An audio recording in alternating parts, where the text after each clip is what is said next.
injiilka sida lagu kasoo qoray cutubka 22aad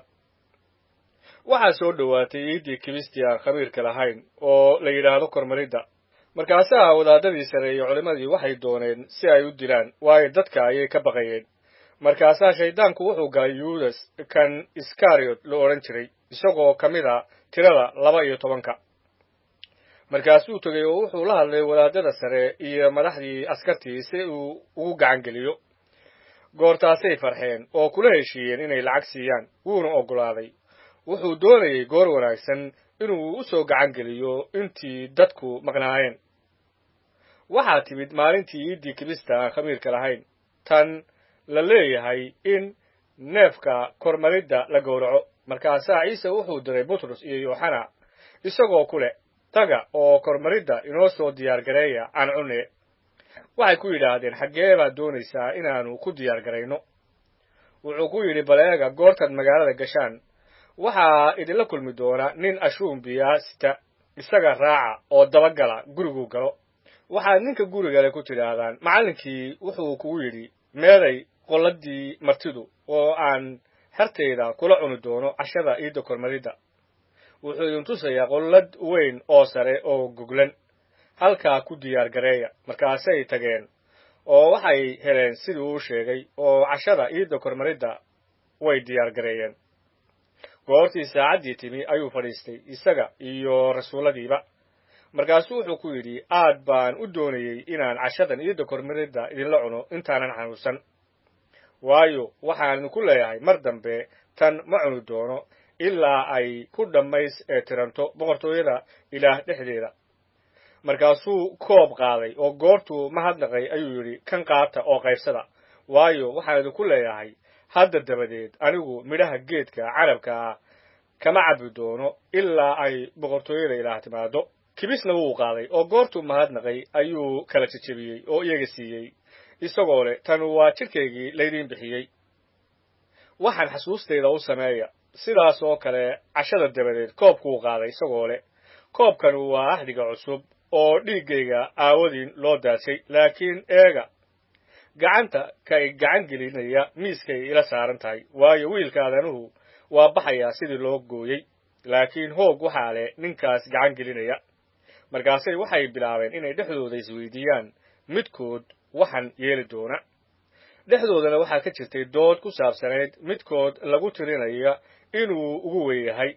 markaasuu ku yidhi quruumaha boqorradoodu way u taliyaan iyaga kuwa xukun ku lehna waxaa la yidhaahdaa wanaagfalayaal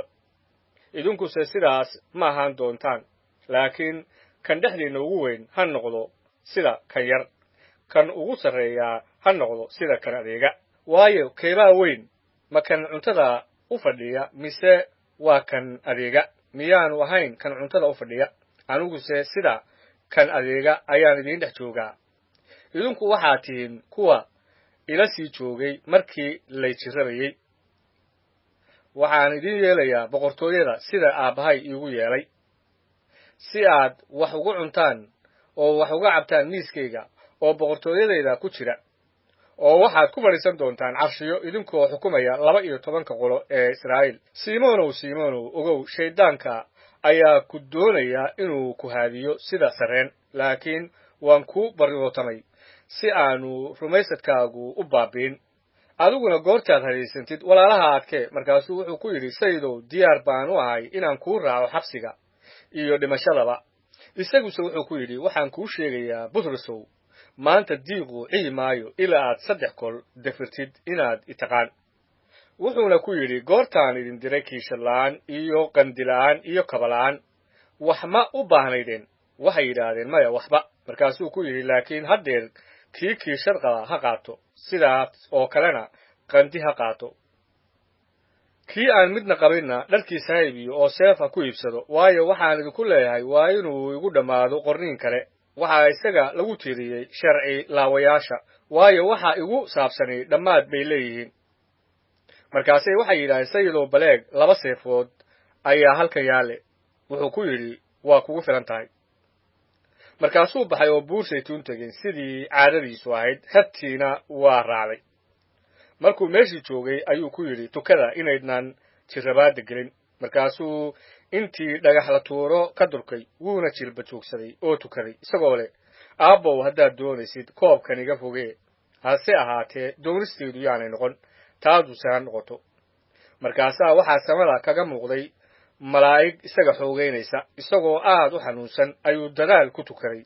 dhididkiisuna wuxuu noqday sida dhibicyo dhiiga oo dhulka ku dhacaya goortuu tukashadiisii ka soo kacay ayuu xertii u yimi oo wuxuu arkay iyagoo caloolxumo la hurda markaasuu ku yidhi maxaad u hurdaan kaca oo tukada inaydnaan jirrabaadda gelin intuu weli hadlayey baleeg waxaa yimid dad badan oo kii yuudas la odhan jiray oo 12 ka mid ahaa ayaa hortooda socday wuxuuna u soo dhowaaday ciise inuu dhunkado laakiin ciise wuxuu ku yidhi yuudasow ma waxaad wiilka aadanaha ku gacan gelinaysaa dhunkasho kuwii ag joogay goortay garteen waxa dhici doona waxay yidhaahdeen sayidow seef miyaanu ku dhufannaa markaasaa midkood wuxuu ku dhuftay wadaadka sare addoonkiisii oo dhegta midigta ka gooyey laakiinse ciise ayaa u jawaabay oo ku yidhi sii daaya markaasuu dhegtiisii taabtay oo bogsiiyey kuwa u yimi waxa weeye wadaadadii sare iyo madaxdii askarta oo macbudka iyo waayeeladii waxaa ciise ku yidhi ma waxaad iila soo baxdeen seefo iyo olo sidaan tuugahay goortaan maalin walba macbudka idinkula jiri jiray gacmo igumaydnaan soo taagi jirin laakiinse tanu waa saacaddiinna iyo xoogga gudcurka markaasay isagii qabteen oo kaxeeyeen oo wadaadkii sare gurigiisa ayay geliyeen laakiin butros baa meel fog ka daba socday oo goortay barxadda dhexdeeda dab ka shideen oo ay wada fadhiisteen ayaa butros dhexdooda fadhiistay laakiin gabadh baa intay aragtay isagoo dabka iftiinkiisa fadhiya